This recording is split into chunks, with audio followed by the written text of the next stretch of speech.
We're live from South Georgia Motorsports Park in Cecil, Georgia.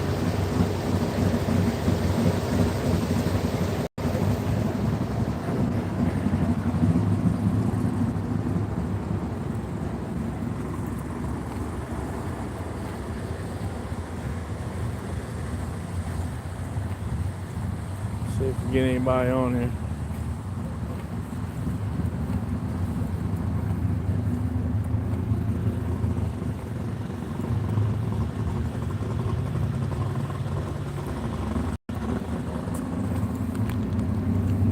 How you guys doing this morning? What's up, Jay? Hey, Jay, I need you to text me.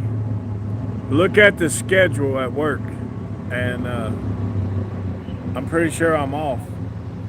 We ate at Waffle House. Had 2 sunny side eggs up with some hash browns and some toast.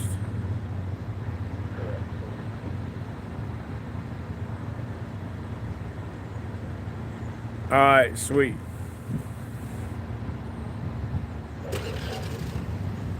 Thanks, bro. So there's a circle track over here. If you guys have never been here before, I'll walk over there in just a second. I'll flip this around so you guys can see the facility again. They scraped this surface yesterday. They've already been down it this morning with a brush. The staff at South Georgia Motorsports Park, and of course the crew that runs with Sinister Performance, Mike Corley, phenomenal hospitality. I mean, you couldn't ask for a better facility, and it's the home of the flying cars. I mean, I hope we don't see any of that today, but the times that I have seen Stevie Fast Jackson, go through there.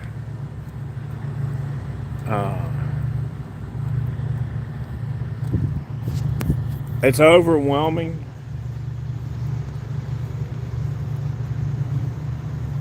To be at this facility that you've always watched on TV.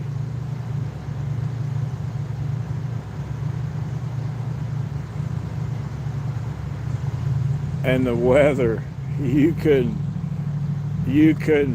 ask for better weather than this. I mean, this is perfect weather.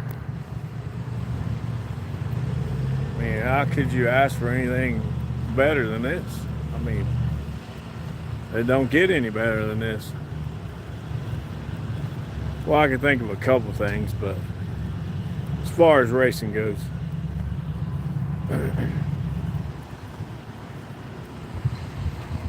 right here's the tower. Sure, many wild conversations that went on up there.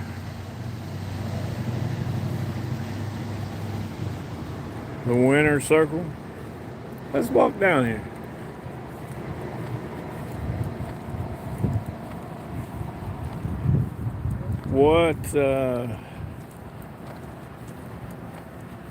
The lighting wasn't set up for drag racing at night.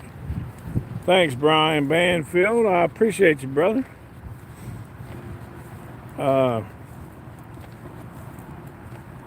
Brian can testify to this. We've known each other for probably 40 years, if not more. Here's a funny story. We used to take his daughter Elizabeth to the mall. We thought we was gonna pick up chicks because we had a kid. I bought her first pair of Nikes.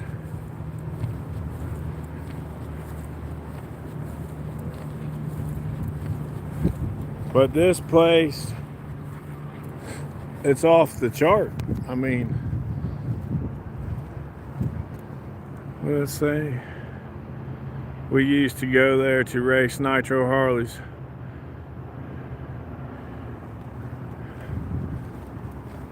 Let's go over here and check out the old winter circle. And there, right over here is 75. So you're basically driving by it if you've ever been to Florida.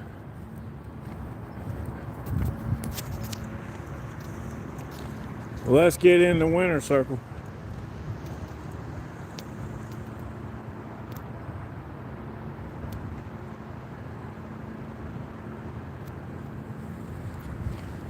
Never have a car to race here and be in that winter circle. I bet you nitro bikes would be cool here too.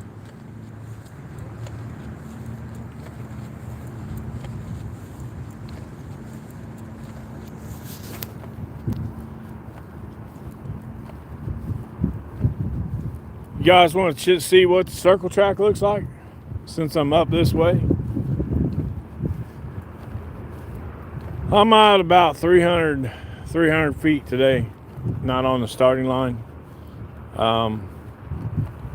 True story, yesterday we found out that in the state of Georgia, it's illegal for you to run a race towards the starting line from the backside. So that's why they had to go the other direction yesterday. So I thought that was a pretty cool story about the place.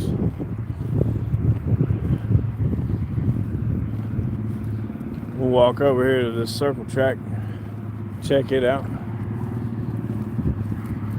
I can't see the chat. Let me try to turn this up real quick. Everything is bright, so.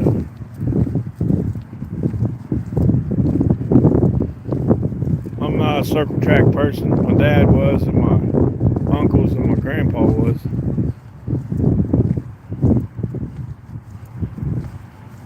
I think the guy's name was Blackford, Buster Blackford, or something like that. He used to race in Ohio.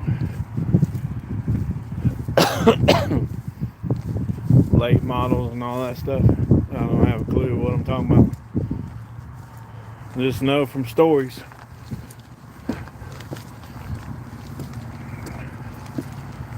I'll turn you around so you guys can see this. I'm basically just doing this because we got some time.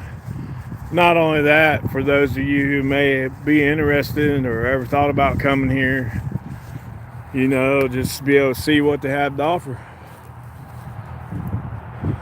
So I'm not real sure what the distance of this is, but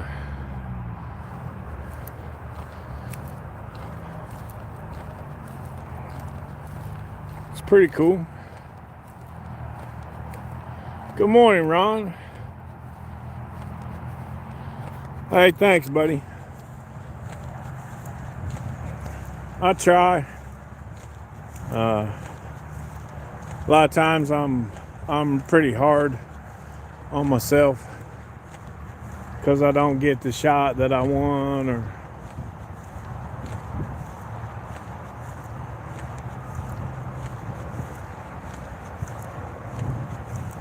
all right, bro, be safe. Love you. Let's go see if we can get up, what we can do to get up there. Hopefully it's not locked.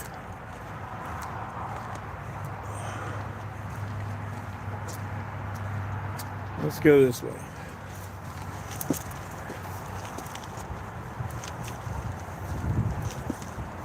Let's hope it's not locked.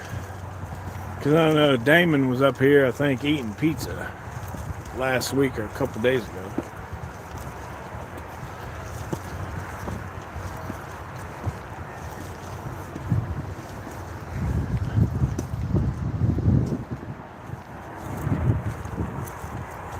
Let's see here.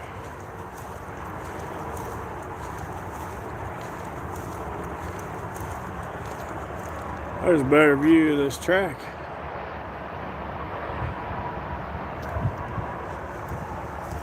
Bet you there's some wild stories going on in there.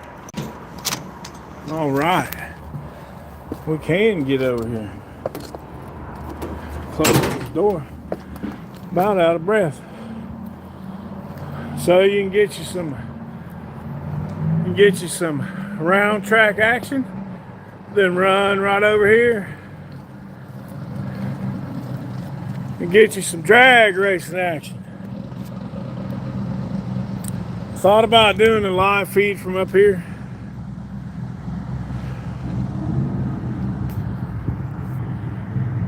Good morning, Jerry. I appreciate that, sir. Thought about doing a live from up here,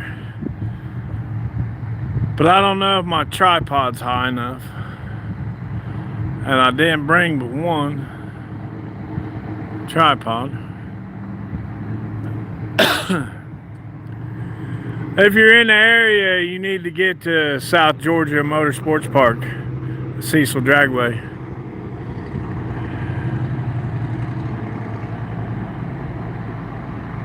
Still got some time. We know there's some people that notified us that they're on their way.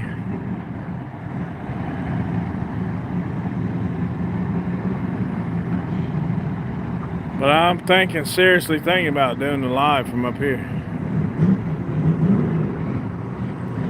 I don't know. What do you guys think? I want your opinion. And then I might make my own deciding factor.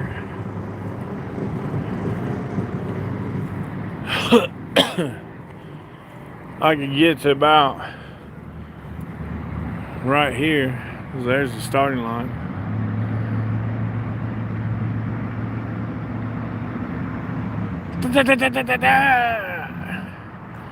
There's the finish line down there. Right now, currently where I'm set up is right there. So I'm actually probably, what's up, Mr. Steve from Marion? So I'm actually, there's a 60-foot clock. So I'm about 150 feet out. 180 maybe. From 60 foot. It's still a good vantage point, I think. And then if we go on down here,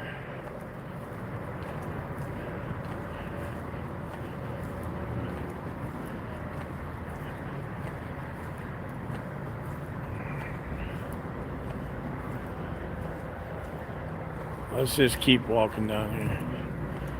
I think we can get out over here, maybe. Let me see.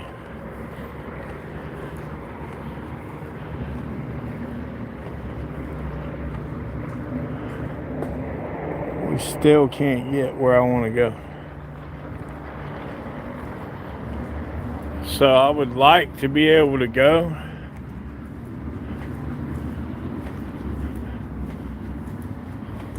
out there on the other side of that pole, because there's that grass right there, that hill.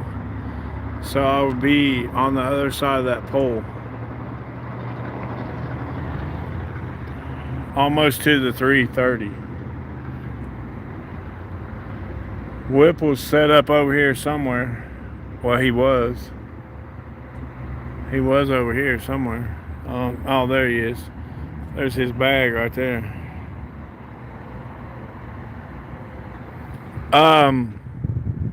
McNichols, Clint.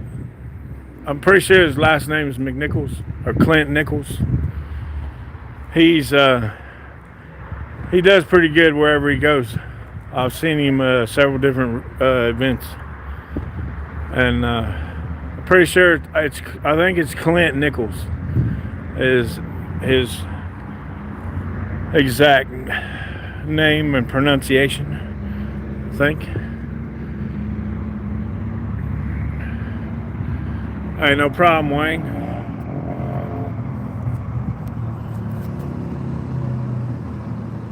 It's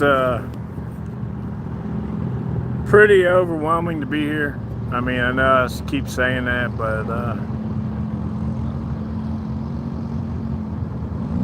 I was supposed to come here with my buddy and brother from another mother, Rob Turner, once he got his once he got his car done, and then tragic accident happened where he actually passed away, and we never got to make that trip.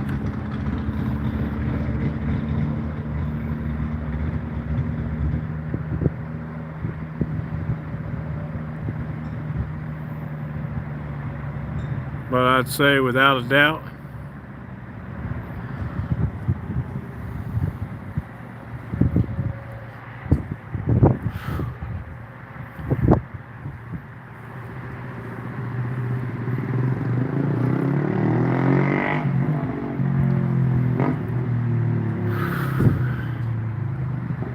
he's probably up there watching.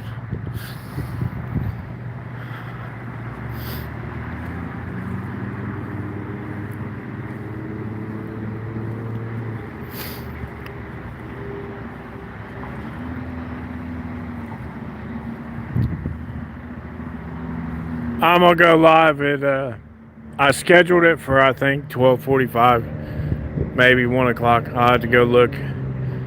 I might have to change it. They might, with these guys that are still on their way, may move it back a little bit. But after the front side's over, we're going to the back side for cash days. And then there may be a Sunday service tomorrow. Not really sure.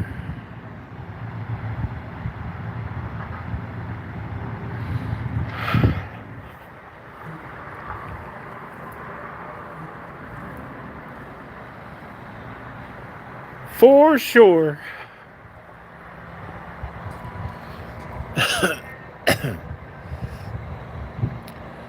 Guys, somebody sent me a message on my t-shirt designer, logo designer. You ever been to Yellow Belly? No, sir, I have not.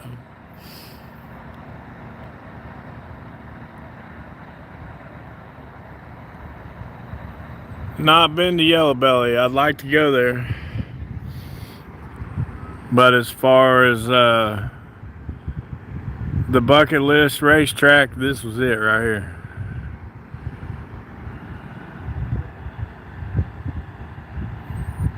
So, super excited still. I mean, it don't matter. The town is trying to shut it down. It's only been open Saturday and Sunday. Oh, Yellow Belly? Yeah, the thing about that is if you know there's a racetrack and you're moving in that area, you got to realize that racetrack was there before you ever thought about going there. So that's just the part of it, you know. Don't try to get rid of somebody because you bought a house that was your dream home and there's a racetrack, and then now you think because you're with the HOA and baked goods and all that stuff that you think you're just going to shut down the racetrack, because there's more of us than there are you. So I think any racetrack that's been around for years should be grandfathered in, and no matter what kind of housing development pops up or whatever it may be, the track's staying.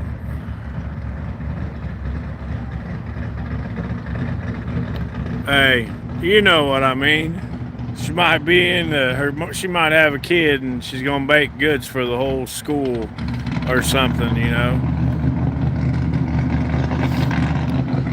Just take your baked goods and move the other direction of the racetrack and we'll all be fine, you know. Guys, I appreciate you all for jumping on here a little while I'm getting ready to go set my stuff up, so I'll be ready to get it dialed in. And I'm looking forward to giving you guys the best live feed ever.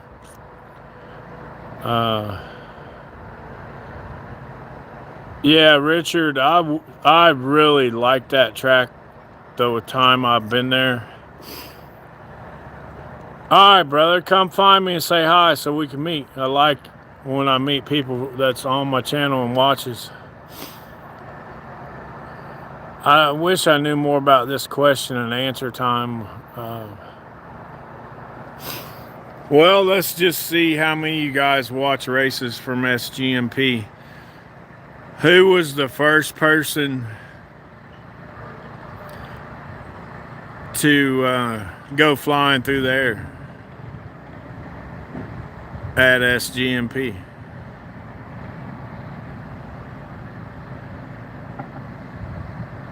Anybody know? 31 of you on here. 1 out of 31 should know. I bet you 5 people can answer this out of 31 people.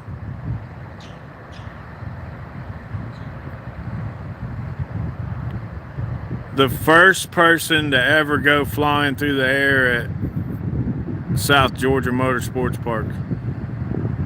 5 people should have this answer. Well, if all 31 of you were on here earlier when I first started this, I said who. I don't know if he's the first, so don't quote me on that. But I know he is one person. If you're skinny enough, you could get through there. I'm not skinny enough, though. It's the only problem. I don't know if I told you guys this or not, but I'm afraid of heights. So this is definitely not in my wheelhouse of places to be. I like being down there on the ground. Perfectly fine, secure. Don't have to worry about falling. One time when I was a kid in the mall, my shoestring got caught in a escalator, and down I went. That's why I don't even like walking down steps. You got that fear of falling face first. We did find somebody's wallet they lost here, probably last weekend.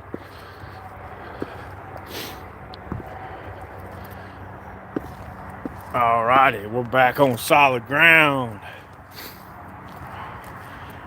Oh, I'll get in a plane. First time I ever went in the plane, if they'd have told me that the G-forces were the way they were on takeoff and the landing, I'd have been flying all over the place. But they also conned me into getting on a plane going to Texas for a forklift rodeo, and then they told me I could win $5,000 cash. I told them at work, I said, if you boys would have told me I was competing for cash, we would have been doing this years ago.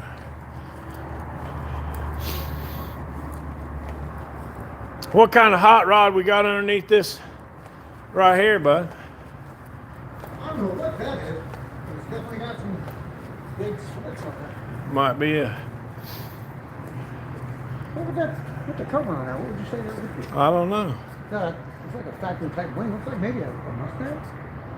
I don't know. Once you pull that cover off her.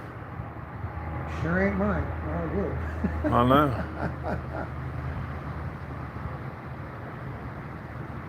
Oh, it's a gorgeous day for drivers. Oh, yes, sir. You from here? Well, yeah, no. I live in Valdosta since 2008. I'm retired military, and Thank you for your service. you're welcome. It was a great 26 years. I loved it. I miss it still. But, my wife and I moved to Valdosta back in 2008, bought a new home, and been here ever since. And the thing that sold us more, I mean, the economy there is still pretty decent compared to a lot of other places. But what really sold us, most of the people. Really? Business owners, the folks that work there and live there. Valdosta State University is there. There's always college kids working as servers and this one. And honestly, in all the places that we moved to, it's probably the friendliest place we've ever been. So this is where they're going to bury us. Right. I was coming here when they opened this up. Well, maybe not immediately. I lived in Madison, Florida at because I heard about this place. And I'm thinking I came out here in 2005 or 6, and I loved it. At the time, there was an internet site called Drag Racing. They were talking about the surface out here as being one of the best in the NHRA anyway. Right. At that time, some of the racers out here I was talking to said the surface is beautiful. No lumps in it anywhere. It's as smooth as glass.